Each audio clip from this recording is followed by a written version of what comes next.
মাংস কিছুই লাগবে না। এরকম পটলের রেসিপি থাকলে এক থালা ভাত নিমিষেই শেষ হয়ে যাবে। হ্যালো এভরিওয়ান, সবাই কেমন আছেন? আশা করি সবাই ভালো আছেন, আমিও ভালো আছি। আজ আমি পটলের কোরমা রান্না করছিলাম। এখানে আমি হাফ কেজির মতো পটল নিয়েছি। এখন একটা একটা করে সব পটলের খোসাগুলো ছাড়িয়ে নেব।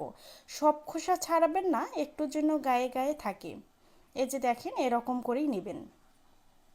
এই যে, তারপরে এখন ভিতরটা করে একটু করে চিড়ে নেব। চিড়ে নিলে কি হবে, ভিতরের রস সম্পূর্ণ ঢুকে যাবে, তখন খুব সুন্দর খেতে হবে। এখানে আমি বাদাম নিয়েছি, তারপরে হচ্ছে এখানে দুধ দিলাম, এখন মিক্সড করে নিব।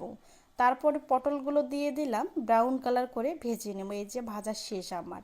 এরপরে আমি এখানে সাদা এলাচ নিয়েছি, তেজপাতা নিয়েছি, আর একটা শুকনা লঙ্কা নিয়েছি ফোড়নের জন্য। তারপরে পেঁয়াজ দিয়ে দিলাম, পেঁয়াজগুলো একটু ব্রাউন কালার করে ভেজে নেবেন। এই যে দেখেন, তারপরে এর ভিতরে আমি হলুদের গুঁড়া দিলাম, তারপরে হচ্ছে মরিচের গুঁড়া দিলাম, এরপরে পরিমাণ মতো লবণ দিবেন। এখন এরকম হবে। এখন চীনা বাদাম আর দুধ ব্লেন্ড করে রেখেছি, এগুলো আমি এর ভিতরে দিয়ে দিব।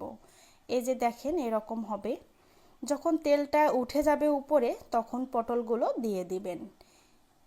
এই যে আমার দেওয়া শেষ। এখন একটু মাখো মাখো টাইপের করব, তো একটু জল দিলাম, বেশি ঝোল করব না। এই যে,